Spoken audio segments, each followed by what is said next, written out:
sightings that come out I'm sorry? in hypnotherapy? I mean, if you know, if something doesn't fit your reality, often there will just be a blank spot. I mean, not that they would have been abducted, but that they wouldn't have acknowledged Well, a sighting. excuse me, a lot of people have spontaneous recall of sighting information and of abduction information, but by and large they do not. As far as the work that I've done, using hypnosis, I've never run into a situation where someone suddenly sprang an abduction situation on me. Usually it's just a past life type situation. That's usually what I'd be working with. I do some straight clinical hypnosis for different problems and what have you, but no, I haven't really run into any of that, whenever I was working with someone.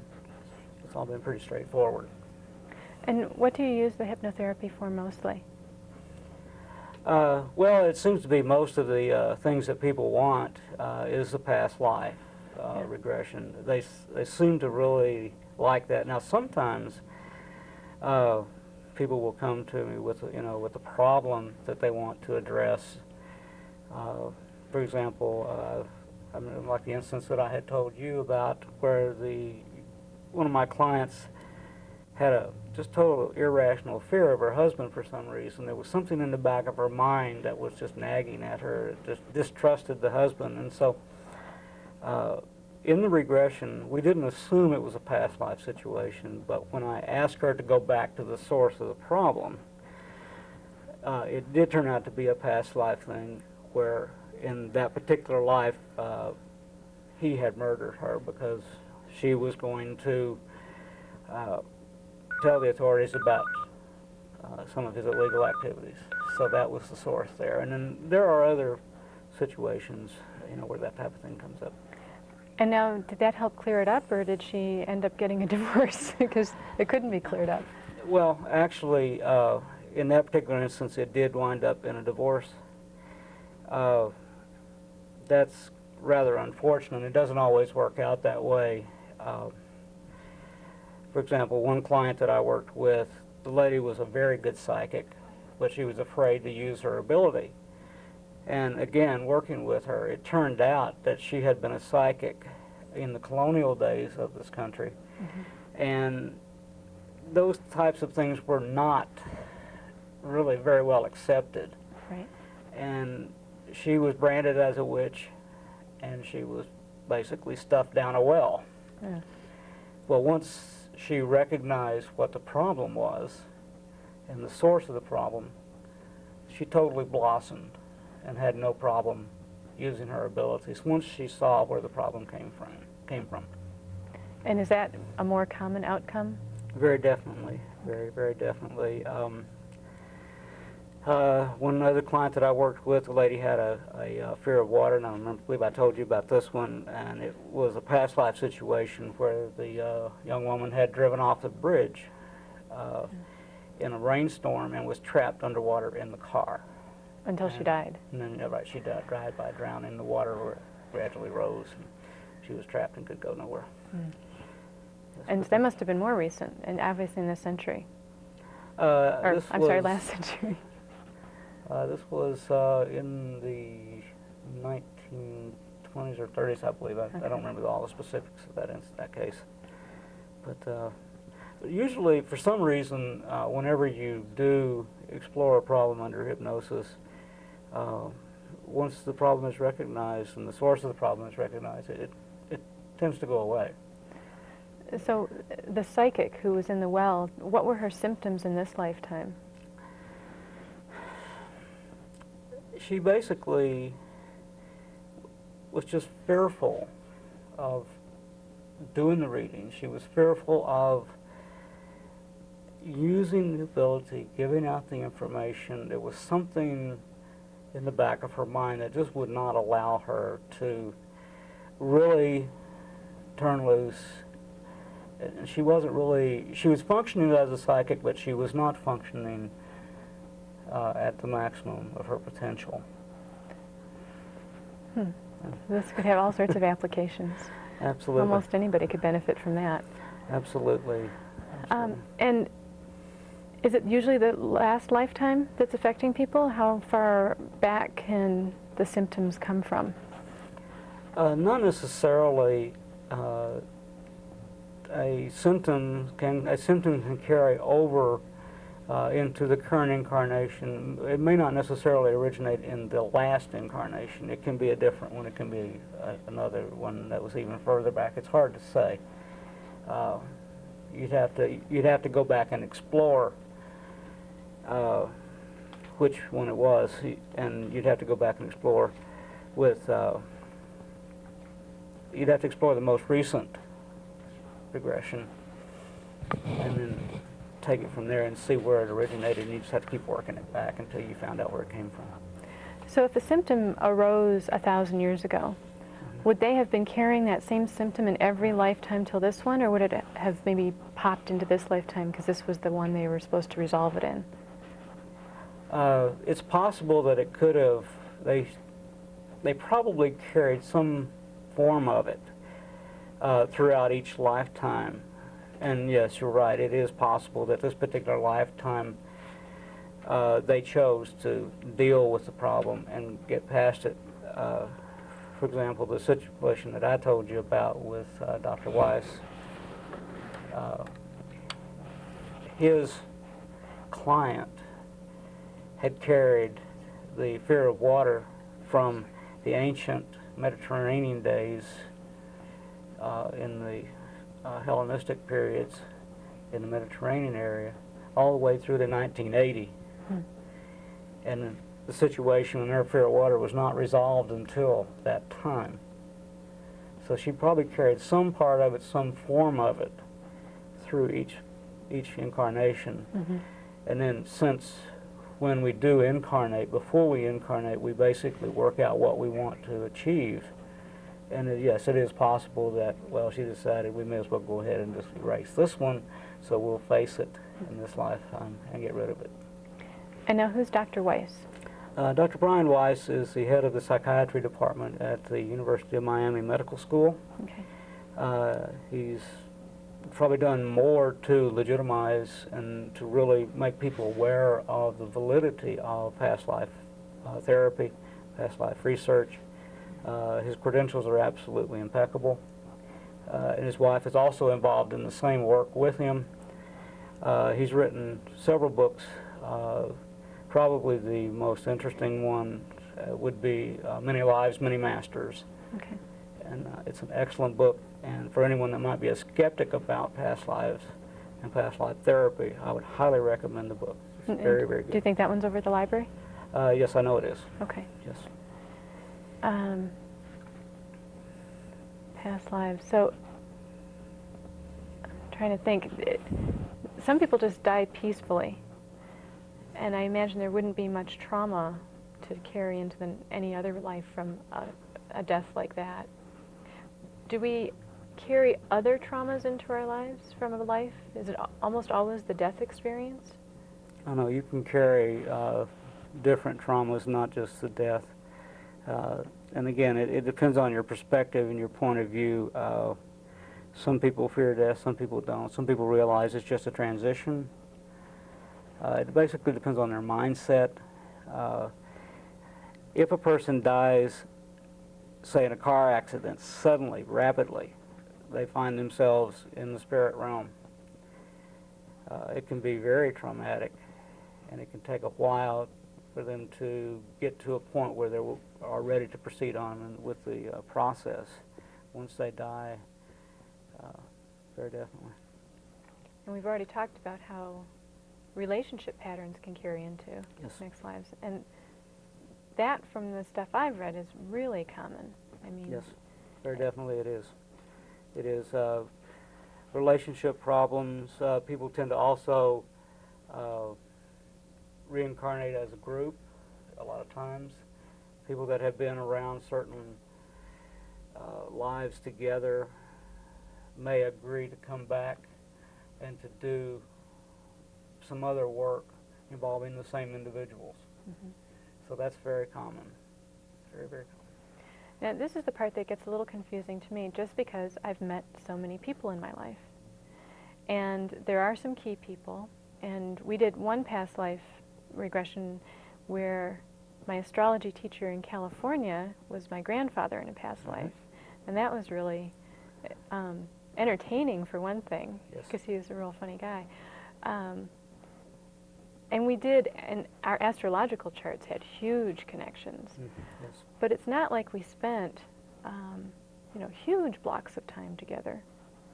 I mean, probably all together, maybe 100 or 200 hours altogether. But he obviously was a significant person in a past life, but, not family this life. And I'm just a little confused about that. I mean, I've probably met, a few thousand people. Have I known all of these few thousand people before? I think that would be rather unlikely.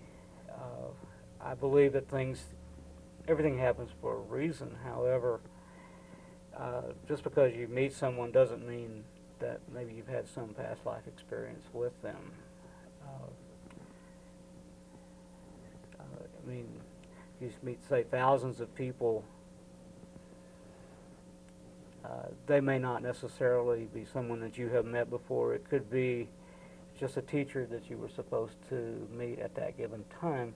They may not necessarily have any real connection with you per se, but it's just that at that time you were ready for something, and this individual showed up to teach you whatever you needed to know at that point. So I doubt if you had an experience with all those people in a past life. And I should say, as a qualifier, I didn't have, deep relationships with all these thousands of people. But it seems like there have been quite a few that I've been fairly connected to, on a friendship level and all that. And it just boggles the mind. I mean, we're talking about hundreds of hours of hypnotherapy if I wanted to figure out all these connections. It could take a while, very definitely. It could take a while. I mean, the session that we did, we only explored a couple. Right. Of course, we had some other things we explored too, but we only explored a couple of relationships there. But yeah, it could take quite a while. It just depends on what the person wants to do. I mean, it is doable, but it would be rather extensive. And I think now would probably be a good time to show that clip. We have a clip of the hypnotherapy session we had, and just to let people know, this happened in my apartment, and I'm rather adventurous, and I was really looking forward to this, but everybody came up to me and said, "Oh, you're so brave. Are you really going to do it? Are you really going to do it?" And actually that made me more nervous. I thought, oh, maybe I'm missing something here. So I just wanted to show people a little bit of what it's like, and it's a very painless, very rewarding process. So if we're ready for that. Claire or Clarissa. Okay. How do you feel about him going off to be a soldier?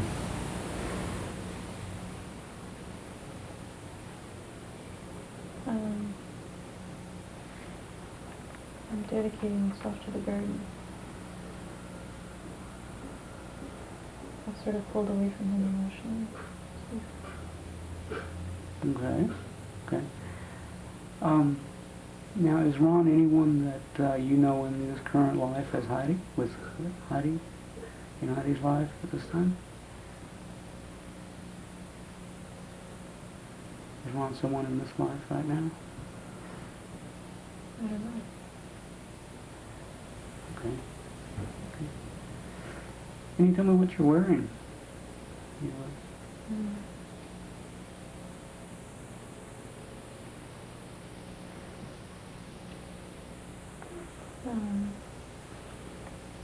Got a white skirt, lots of ruffles.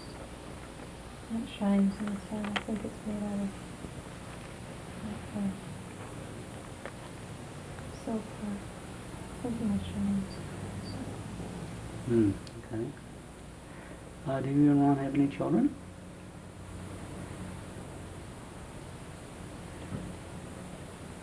I think we do. Okay.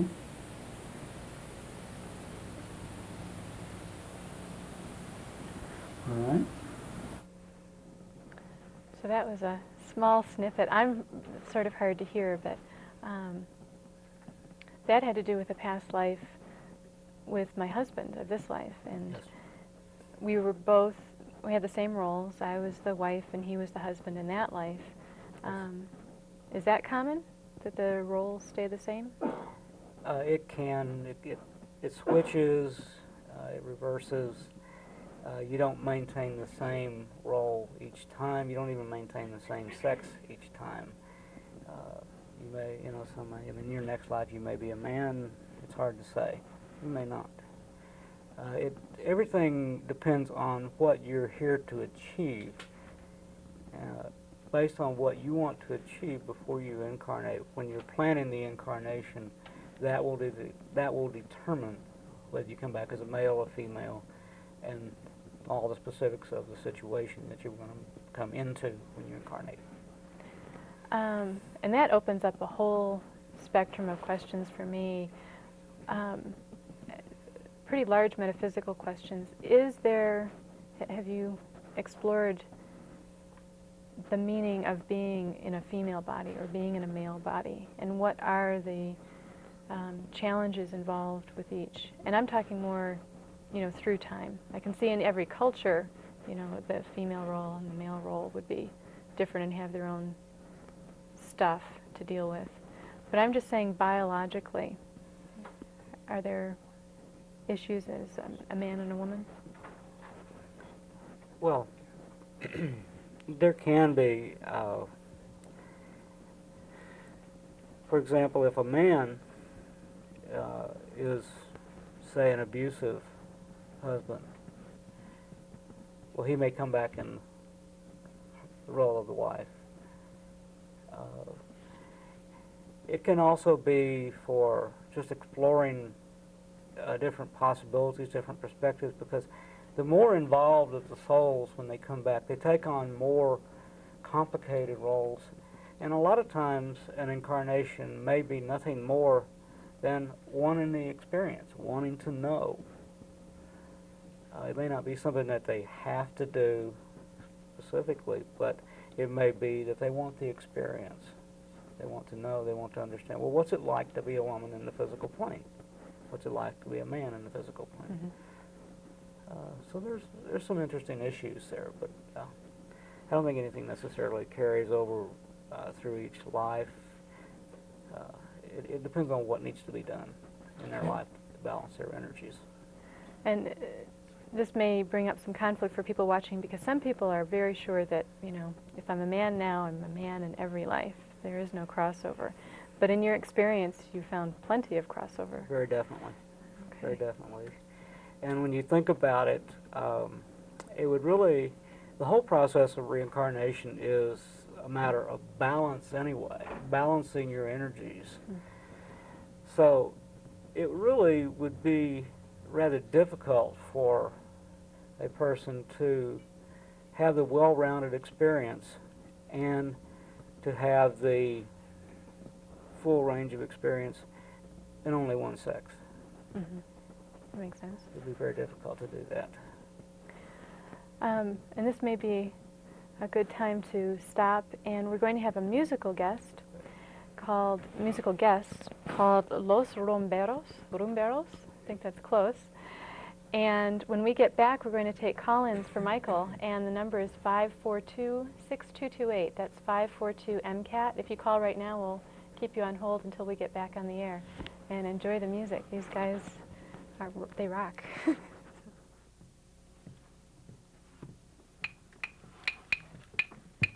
Thank you.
traditional Cuban folklore.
We're Los Rumberos de Montana.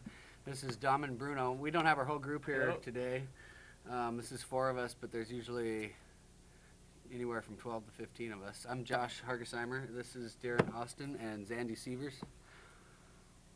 You guys are great. Thank you you. very much. Yeah, Thanks for having us. Appreciate it. The studio would have blown the roof off with 15 of you. That was great. Just for our business tonight, I wanted to remind people that we are having call-ins, so feel free to call in 542-6228, 542-MCAT. And I want to let you know on May 28th, we are going to have a special 2-hour show. So if you're taping it, have 2 hours of tape ready. And we'll have quite a few visitors here that evening on alternative ways to work and play with the earth and all of her goodies. And next week we'll be having Jana doing a feng shui reading. That'll be on the 21st of May. And if you haven't picked up the New Earth magazine, I have an article about the May alignments in there. It's free, and you can pick that up over at the Feng Shui Center. And so for phone numbers, Los Rumberos, the drummers we just had, 829-6496. We're going to have a second band on later, Paula and David College, and their number is 273-7910. For Michael Bishop, our hypnotherapist here tonight, 543-8921, and your email address is michael_bishop_us@yahoo.com. And I think his post office box might come up there in a little bit. Again, the phone number is 543-8921. For anybody here at MCAT, you can call 542-6228. And thank you, Lori Hudak, the MCAT Do Everything person here tonight with us. She's making the magic happen. And for anybody on the Heidi Show, call 829-9162.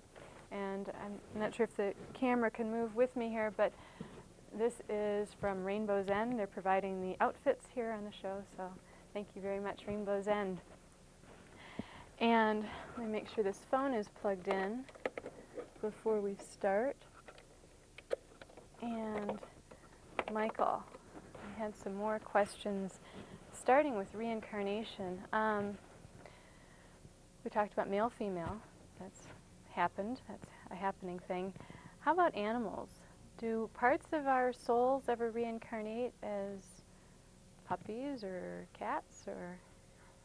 Well, based on my experience, I've never seen that happen. Never seen it happen at all. Okay.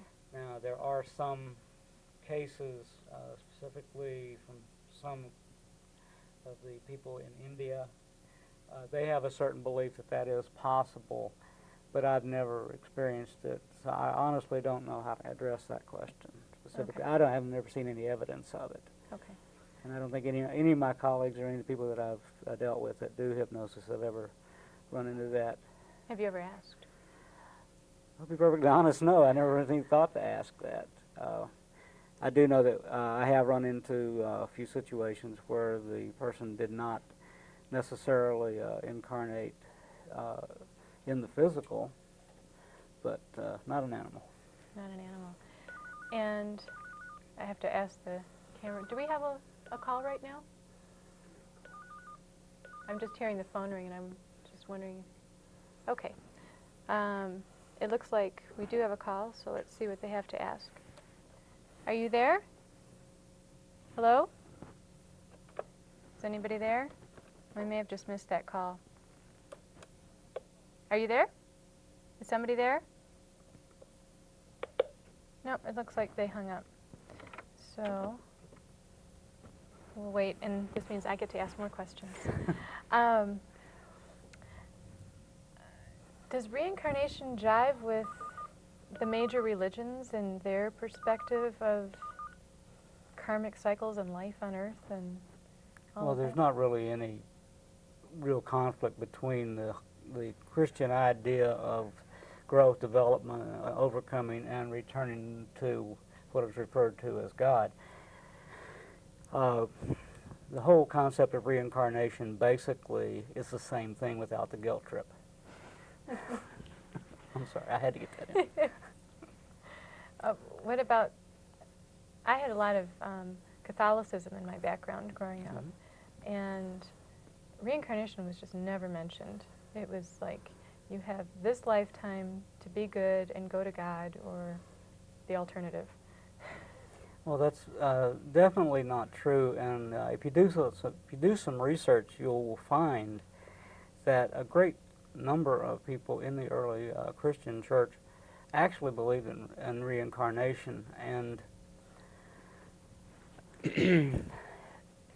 the whole concept was set aside for control purposes, because obviously for the church to control the people, if the people knew, well, this was not the only time, only trip around, Mm-hmm. then they would lose certain control aspects over the people, and they didn't want that. And that could be in a few shows, just Yes. talking about that. Yes. And we do have a call, and let's see if the phone's working this time. Hello, are you there? Yeah, Do you have a question for Michael? yeah, I do. Michael, Yes. I'm wondering if you've ever been hypnotized into past life regression, and what was the outcome?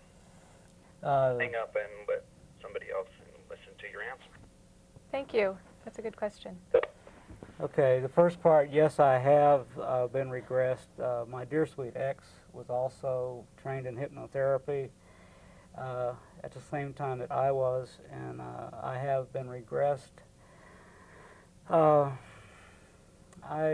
have spent a lot of time apparently in Europe, but I don't know really specifically how much information the caller wants to know, but basically, yes, I have been regressed. I have been regressed in a past life situation more than once. And it's been interesting, and it's explained a few things for me. And now that we're getting personal, how has it changed your life? Well, it's explained some things. It's explained, because of one particular past life, it's explained some things of my love-hate relationship with the church. Well, I mean, I was apparently, in that particular life, I had been abandoned, and the church took me in. And the church and I got along very well, and I enjoyed much about the church, especially the music. And then I apparently got a little too heretical for them, and they ousted me. And so we've had kind of a love-hate relationship with organized religion ever since. And so it helped explain your feelings. Did it help alleviate them or deepen them? No, I think more alleviate. Yeah. More alleviate them. I have an understanding, and I definitely be alleviating, not deepening any hatred or anger or animosity. Definitely not. And now, just for anybody who's interested in undergoing a session themselves, is there anybody that you wouldn't want to do this for? I'm usually very, very careful to talk with a person in some detail before I do it. I work fairly intuitively, and if I feel like there's a problem there, that maybe they're not as stable as they need to be mentally, they may be not that they're mentally sick necessarily, but there may be some things that they're going through that a regression might exacerbate. Really? You know, so I try to avoid those. Also, if a person has a lot of problems such as epilepsy, seizures, a lot of real shaky heart problems or something, I probably would not do them. Really? Yes. And, okay, let's get back to the first one. Somebody is in a frail state emotionally. What would you recommend for them to do to build up their character or their heart or whatever it is? Well, I would suggest that what they need to do is probably get some counseling beforehand, and then once they reach a certain point in the counseling, then we could do that. Okay. But otherwise, I'd like for them to do the counseling first. And now, Okay, I'm sorry, now it looks like we have time. We have another person with a question here. Are you there? Yes, I am. I have a question for Michael. Is everyone hypnotizable? If that's the right word for it. I mean, can anyone be hypnotized, or are there some people who cannot be? Well, it's been my experience that everyone can be hypnotized. However, in some instances, a person may intellectually want to do, say, a past life session, but they may not be ready for it. So in that case, the person can be hypnotized, but whether they go anywhere or whether they do anything with respect to a past life, it probably won't work. It probably won't work. There's various tips and techniques that I can use to see whether a person is having a problem with it. Had one man recently wanted to do it, and when it came down to doing the hypnosis, he could be hypnotized, but he just was not going to go anywhere. I had also had a police officer that wanted to do a past life, and again, intellectually he wanted to do it, but apparently on some level he was not ready to do it, so he would not go anywhere. Thank you, caller. Yep. Thank you. So everybody can go under. Yes. Okay, so I wasn't aware of that. I've never run into anybody that couldn't hypnotize, but with respect to the past lives, there's some that just, you can hypnotize them, but they won't go anywhere. And what about the depth of going under? Can you put somebody under to the point where they won't remember anything? You could do that, but that, for my purposes and what I normally do, that would defeat the purpose of what I wanted to do, because people are specifically wanting to remember. But yes, you could put someone down, give them the specific suggestion that you will remember none of this. That is very possible. And we have another call here. Hello, caller? Yes, hi. My question is, could you explain to me the difference between hypnosis and meditation? I know meditation involves an individual, but the process that is involved in hypnosis, how is it similar to meditation, if at all? Thank you, caller. Okay, hypnosis is basically, the way it would differ, hypnosis basically is a guided situation, whereas meditation is basically a solo situation where the person, no one is guiding them. What they're doing is they're doing it on their own. That's the big difference. And this is very similar to a question I asked when we had our session. Could you explain the difference between channeling? Well, it's pretty similar to what you just said, the difference between channeling and being hypnotized. Exactly. Exactly. The hypnosis session, you're having someone guide you, whereas in the channeling session, you're not. And now under hypnosis, could you actually ask somebody when they're under to bring forth Archangel Michael? Yes, you can do that. Have you ever tried anything like that?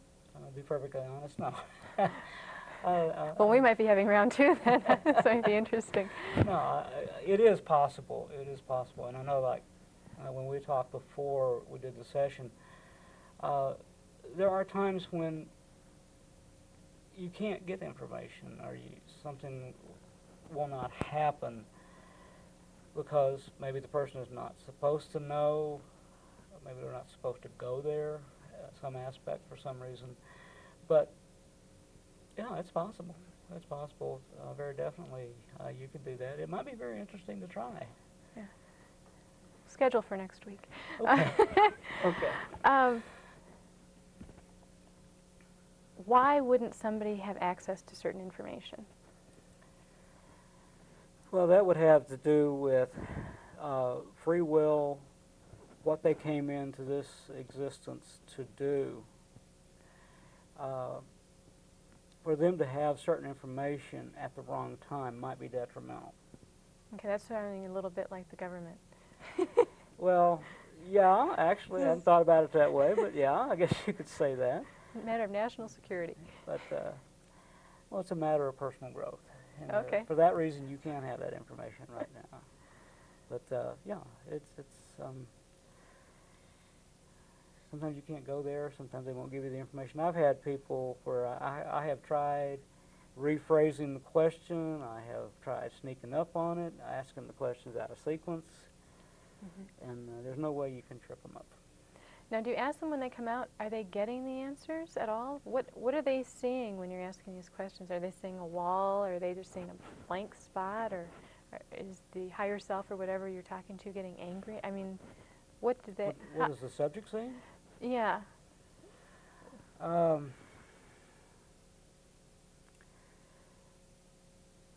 I've never really asked that question. However, what little information I have as far as what they're seeing very often is lights, colors, maybe some shapes.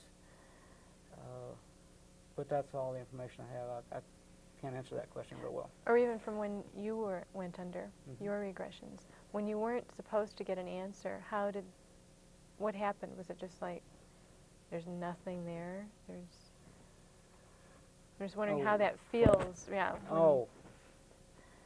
Well, yeah, it's just kind of a void feeling, and a lot of silence. Because I noticed when you asked questions, because I was under a hypnosis where I remember what happened, when there were questions that had answers, they came as you were asking. They were just right there. The answers were right there, and they just flowed through.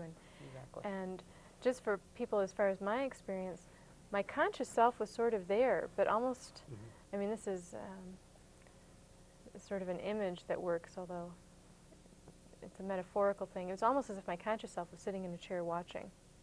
Oh, yes, yes, Sort very of definitely. like that. Yeah. Well, I mean, the concept that people have about hypnosis is that it's some deep, dark trance state, and it's really not. It's like you experience it. It's just more of a light, relaxed state. That's really most of what it is. You can have a person go deeper, but it's not really necessary usually. So it's possible. It's possible. And as long as you gave me questions to focus on, I was right there. During a couple lulls, I was slightly aware of everything, that my body was really heavy. I had no desire to lift my arm. It felt just really heavy, but comfortable. I mean, I didn't have any itches or pains or anything, but there's still this awareness of what's going on around you. It's a really interesting process. Yeah, it is. The whole idea of regressions is very interesting. It can be fun. It can be fun. And let's see, I think we have another call here. Hello, caller. Yes, I'm wondering if Michael could tell us whether or not anybody's ever tapped into the Akashic records like Edward Casey under hypnosis. Can you answer that question, please? Okay, thank you, caller. Okay. Okay. Okay, as far as that's concerned, no, I haven't.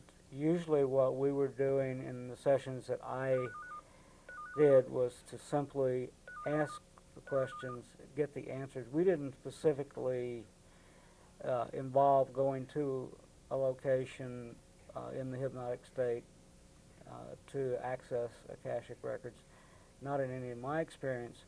In some of the experiences that I have read about, you can go there, and there is certain information that you can get, but there's also certain information that you can't get, and you're simply not allowed to see. We're going to talk more about that when we get back. Our second musical guest is here, and it's Paula and David College. And thank you very much for being here, and I hope everybody enjoys this. I'm sure they will. Thanks. This first song's called The Me Inside of Me. It's a kind of a country tune.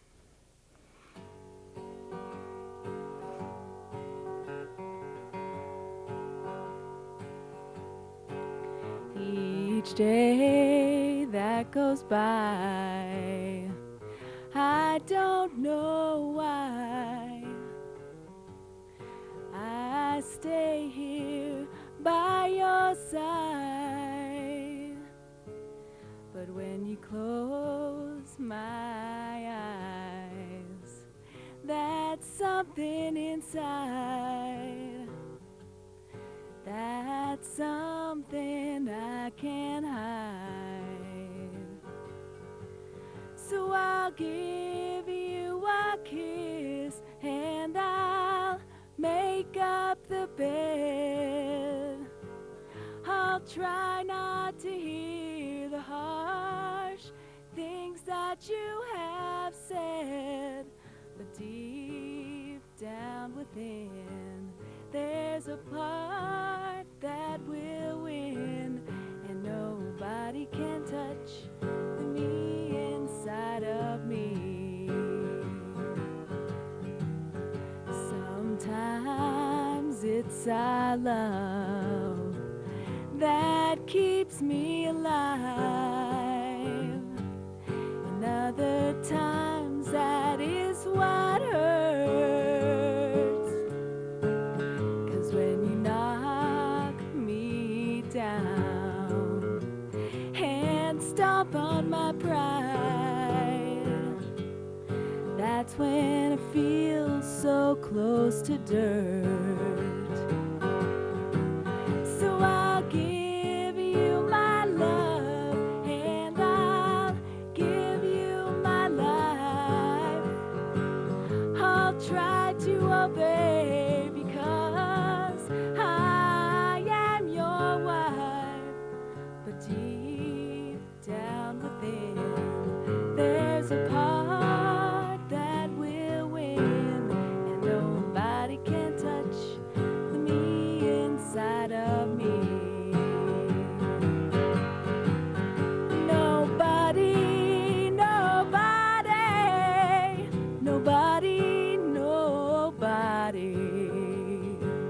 At night, how I love him, I just can't live without him. But deep down within, there's a part that will win, and nobody can touch the me inside of me.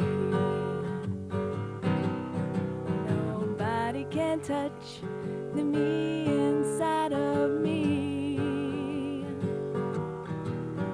Nobody can touch the me inside of me.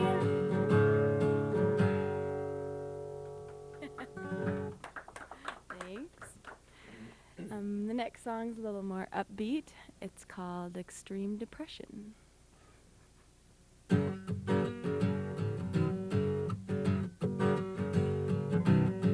What can I do with this extreme depression? How come everybody teaches me the lesson? What is honesty anyway? It's relative to a happy day.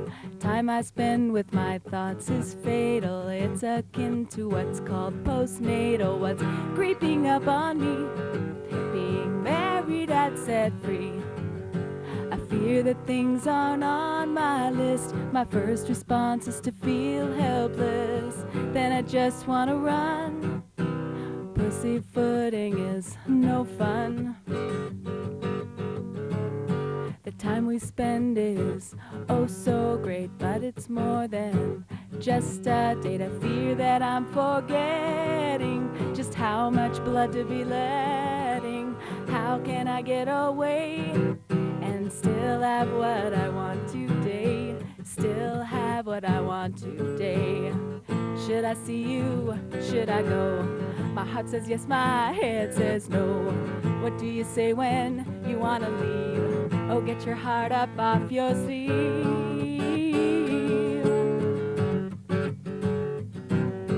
What can I do with this extreme depression? How come everybody teaches me the lesson? What can I do? What can I do? What can I do? What can I do? Okay. And the last song we're gonna do is called Nauseous Over Nothing.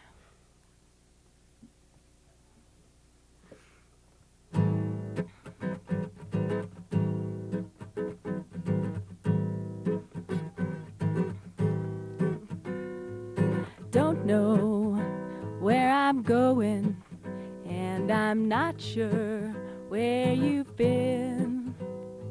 Might not make you happy, and you might not share your gin.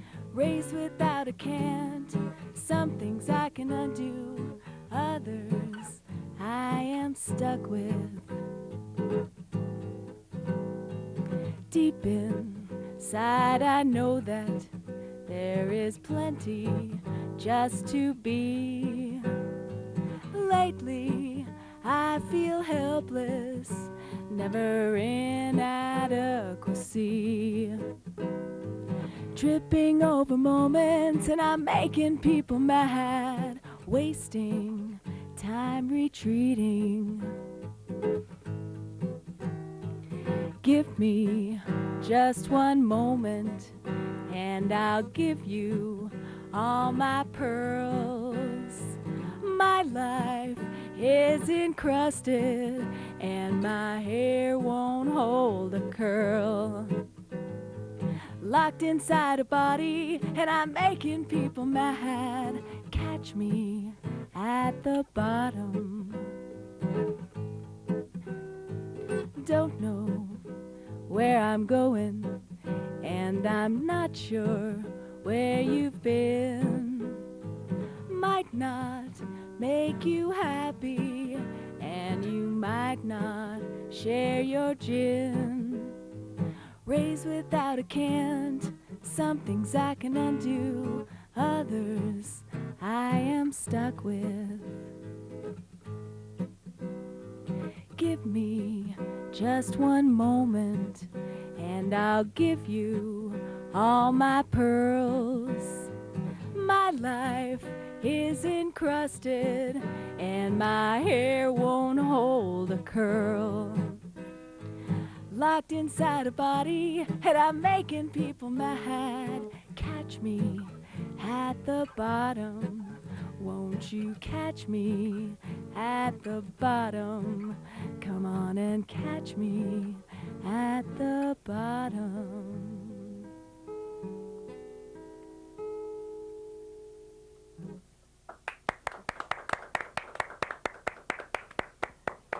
That was wonderful. Thank you. Paula and David College, and if you'd like to contact them and sing their praises, 273-7910.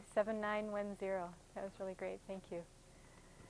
And I'll be doing the credits and more information at the end of the show. I wanted to get back to Michael and talk about the connection. I mean, I wasn't sure if I saw the connection at first between UFO information and hypnotherapy.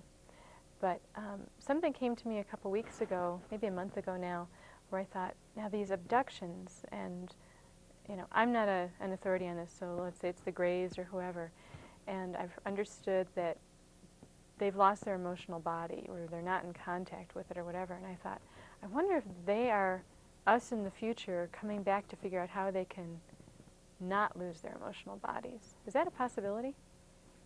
That is one school of thought, that they are basically us time traveling back to our time.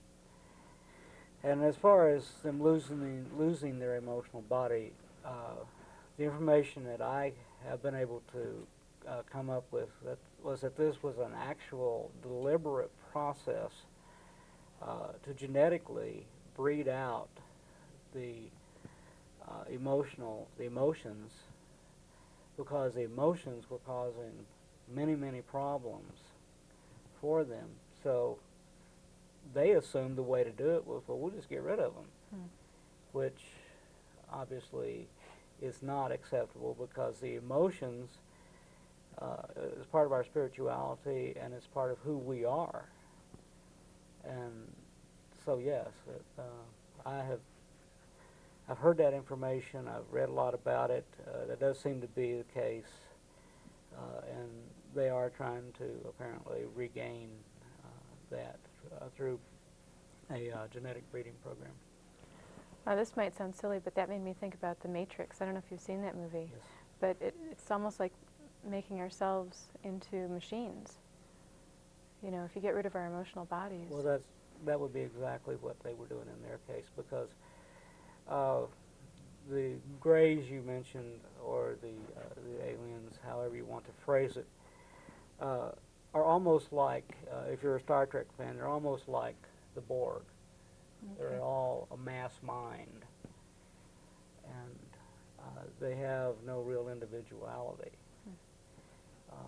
So yeah, that's very applicable. But now, aren't we, on a soul level, part of a certain evolutionary process as a mass? Certainly we are. They're on theirs, we're on ours. In a lot of respects, they are here also to help us in our spiritual evolution, because we're reaching a crossroads in our evolution where we're going to have to make some hard decisions. Also, I like to look at humankind as being something akin to a juvenile that is having to grow up, put away the toys and the things of youth, and assume the responsibilities of adulthood. And in this case, we're going to have to put aside all, the racism, the hatred, anger, and all the nasty things that seem to be associated with humankind, and assume the things that we want: kind, loving, spiritual people. And this is someplace that we have to go as a people, because this is the cornerstone for where we're going in our whole evolution. And they're here to help us, we're here to help them. And actually, I know that, like we had talked about in connection with this,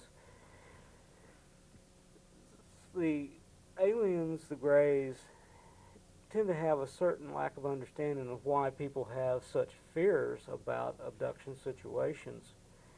And they have trouble understanding that. Well, actually, the research that I've been able to do, and some of the research that Dr. John Mack of Harvard has done, has indicated that we actually agreed to help them. Of course, when it comes down to the abduction, we don't remember we agreed to help them, so it's like, oh no. And so it's a fearful experience. But then again, one of the things that you run into is you're going to get out of the experience what you want to get out of it. If you think that it's going to be a fearful situation, that's probably exactly what you're going to get. But like one lady that had been abducted, she was fascinated by the whole thing. She asked questions. She wasn't terrified at all. She wanted to learn, and she used it as a learning experience. Now, we have a line. Oh, we did. That line went, so I can ask my question now. I have time. These agreements you're talking about, this is a soul level agreement. Yes. Yes. Okay, which is why we often don't have any conscious knowledge of it. Right. It's kind of a shame that we don't remember things the way that we would like. I know when children first come into the world, for the first few years of their lives, they remember a lot more about their past lives than you might imagine. So if you watch the child, if you listen to the child, you can probably pick up some clues as to what they went on. And of course, then once they get into the process of being socialized, they lose all that, and that's not acceptable that you remember this, that, and the other, and so it can be a problem. Okay, I'm being told we have a call on line 2. I don't see a light, but let me give it a try. No, there's nothing there. Oh, but you know what? That's probably because I haven't plugged it back in. Okay. Well, that makes sense. Okay, here we go. Caller, are you there? Yes? Do you have a question for Michael? Well, actually, I just wanted to compliment Paula and David on how well they did. Oh, okay. Well, thank you very much. Paul and David are probably listening, so super. Thank you. Sure, bye-bye. Bye-bye. Yeah, they were very entertaining. I really liked it. Very good. I think those are their own lyrics and all. It was really fun. So these soul agreements. Now, I've heard about soul agreements before we're born. You know, we sort of have a life plan, and we set ourselves up, so to speak. Do soul agreements change during the lifetime? Do we have communication with our souls? I mean, even if we're not working on that sort of conscious communication? Hey, wait a minute. It was Well, we make these decisions before we're born. correct. But then all during life, do we have, Well, things can we ch- change them? Yeah, and- yes, things can change. Everything is just a matter of probability. Life is nothing more than life, and what we're doing is nothing more than a rather complicated equation. If you change any aspect of the equation, then it's going to throw the result off. So yeah, things can change. Things can change. And that's part of why future predictions are Exactly. iffy. Exactly. I know when I used to do readings, I used to always tell the person I was reading for, well, now this is, as of this moment, this is what I see. If you do anything to change it, then everything I said is probably going to be null and void. Mhm. So, yeah, it can change. And just having the reading sort of automatically. It can, yes. It's kind of like the physicist looking for subatomic particles. Just the act of looking for them, then it manifests for them. Mhm. So yeah, there's some similarities there. And that's another huge subject. There's a really good movie called Mind Walk, if anyone's interested in getting that, and they talk quite a bit of it. It's one of my favorite movies, and they have it around town. And it's sort of a conversation like we're having here. How many aliens are you aware of? I mean, species, I guess you would call them. Oh, probably around 6 are the predominant ones. There's various grays, there's some reptilians, there's some Nordics, but altogether there's 6, and there's some variations of, all those make up, they're just variations of those 3 groups. And I should have rephrased that, the ones that we're in contact with, or that you know that we're in contact with. Because my imagining is that there might be thousands. Oh, certainly, certainly. I mean, this is what we know about and Right. what we have seen. Now, Nordics, I haven't heard about them. What are they about? Well, the Nordics are just exactly that. They are aliens, but they look like some blonde Swede, Oh, really? and they are more predominant in Europe. And now this is probably going to sound like a facile question, but are they walking around here in our day-to-day lives? Do they have jobs at IBM? And Well, there is a school of thought that yes, there are aliens that are actually able to pass for human beings. They look so much like us that it would be hard to tell.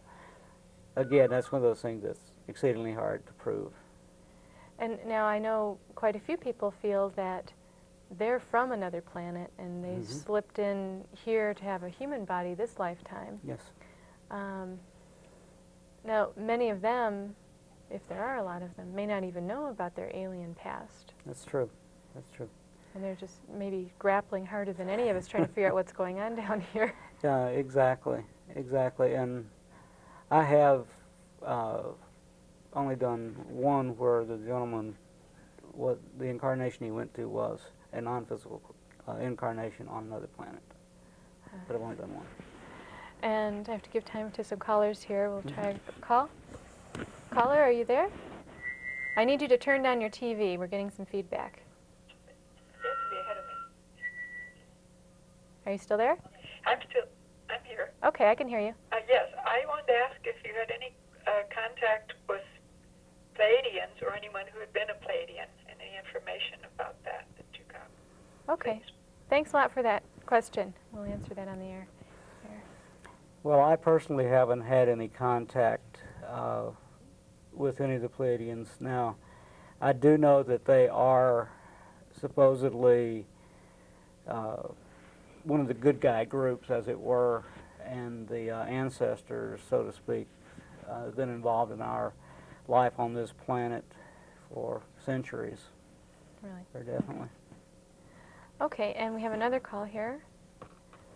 Caller, are you there? Yeah, Michael, this is from Michael Bishop. Michael, what about in-between lives? Have you had any experience on that in hypnosis where they discussed what they did on the other side and so forth, and in some kind of detail? Some equivalent to Michael Newton? Thank you, caller. Thank you. Yes, I have had some experience with that, where I have had people tell me what was going on in the, like you, as you phrased it, the in-between period. And it's basically a lot of information about rest periods, about evaluating their lives, because that's the whole purpose. Once you transition, one of the first things you're going to do is you're going into a rest period, and you're going to kind of regroup. Once you do that, then you go into an evaluation session and planning sessions for further incarnations. If I can remember, I'll ask more questions about that in a minute. We have another caller here. Caller, are you there? Yes. My question is the concept of all of the races on Earth now being originated from an extraterrestrial source. What's your feeling on that concept? And have you ever hypnotized people that felt that they originated from an extraterrestrial source? So your idea is, or postulation is, that all the races on Earth are from different planets? Yes, Okay. The different races on Earth are possibly originated from an extraterrestrial source. Okay, thank you, caller. Thank you. Okay, as far as that specific question is concerned, I would recommend reading anything by Zecharia Sitchin, particularly his book called The 12th Planet. Now, I've met the man. He is just an incredible scholar, and he has done some incredible work proving the fact of alien intervention in our growth process on this planet. I mean, he has proven it. The evidence is there. Because when you look at humankind, one of the things that you run into is you see humankind going along, and you don't see the growth in humankind as a gradual incline. No. What you see, the growth of humankind, is you see it as kind of a static period and then a sudden jump. And basically, everywhere you see a jump, this was some intervention where they kicked us up the old evolutionary ladder a few rungs through genetic engineering and genetic manipulation. And most of the information that Sitchin came up with is directly related to information in the Sumerian records.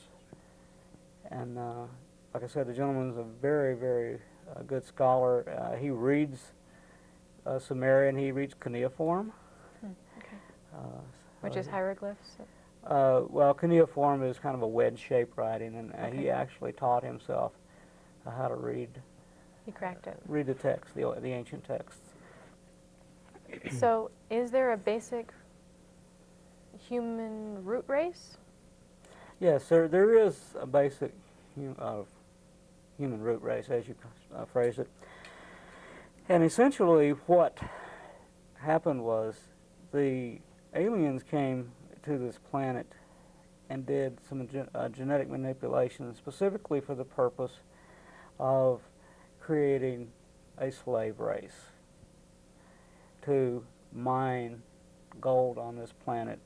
I don't recall the specific reasons they needed the gold, but that was what they were after. At a particular point in time, with different genetic manipulations with the different generations, they kept bringing the root race, as it were, up till they reached a certain point that they revolted. And there's kind of a parallel to this in the movie Stargate. And in Stargate, you had a root race there that had that alien influence, and they revolted. And that's basically what happened with the aliens that were manipulating, doing the genetic manipulations on Earth. And they eventually gave up and left the planet. But we've had intervention all down through history. I've heard, and I don't remember where this came from, but that the gold was needed for some of their technology, for their space travel and all that. Right. Specifically, I don't remember. I remember the only thing I do recall about it specifically was that their planet was in a very similar situation to ours, and what they were doing was actually putting the gold particles in the atmosphere to shield the planet. But that's the only information I had about what they were actually doing with the gold. Now, when you talk about genetic manipulation, are you talking about some of the ways we work with stuff, or are you talking about them combining their, I mean, basically by species production? Exactly. So if you want to look at it, we're all hybrids. Okay.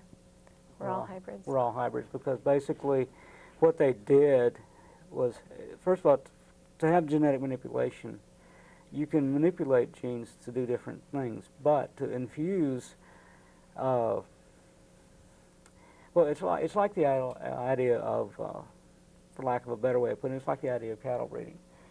Okay, you have to bring in some new blood, so to speak, in the gene pool. And that's basically what happened with humanity. The aliens contributed to our gene pool, bringing us up. And I mean, that's basically the way that they did it. And I have one last quick question. From your studies and experience, do they have maternal or paternal feelings about us since we're part them? Some of them do, some of them don't. Apparently some of them just have a very great disdain for us, like we're almost property. So that's why it's real hard to make a blanket statement about whether the aliens are good or bad, because they're both. Some of them are good, some of them are bad. And the obvious question is, are there more of the bad guys or more of the good guys? Well, again, I haven't seen any census figures on them, so I can't really answer that. See, the census isn't over, really. You need to get out there, guys. That would be hilarious. So, just from your experience again, the contact that people have had that has come out through hypnosis, has that been from people, entities, aliens of good intent or ill intent?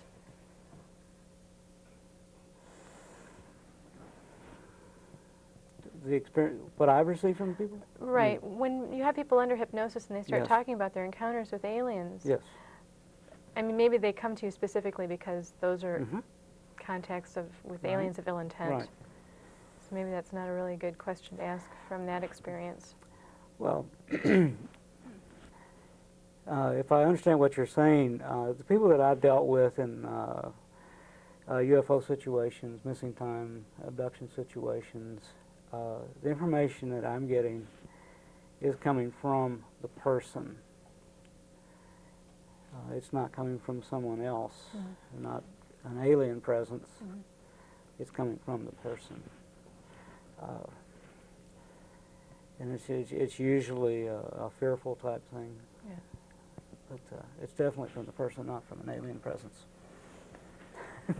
And I think that's all the time we have for today, and I really appreciate you coming. This has been a fascinating talk. You're very welcome. And for those of you who have enjoyed this talk, we're going to have more of them. I'd like Michael to be a fairly regular guest. We have a lot of topics to explore. And just for the credits for this evening, this is New Earth magazine. Get them while you can. They're free, but they'll... There's a UFO article in here, and there's an article by me on the May alignment, and it's a free magazine you can get at the Feng Shui Center. And they'll be coming out with a new magazine fairly quickly, so get this one while you can.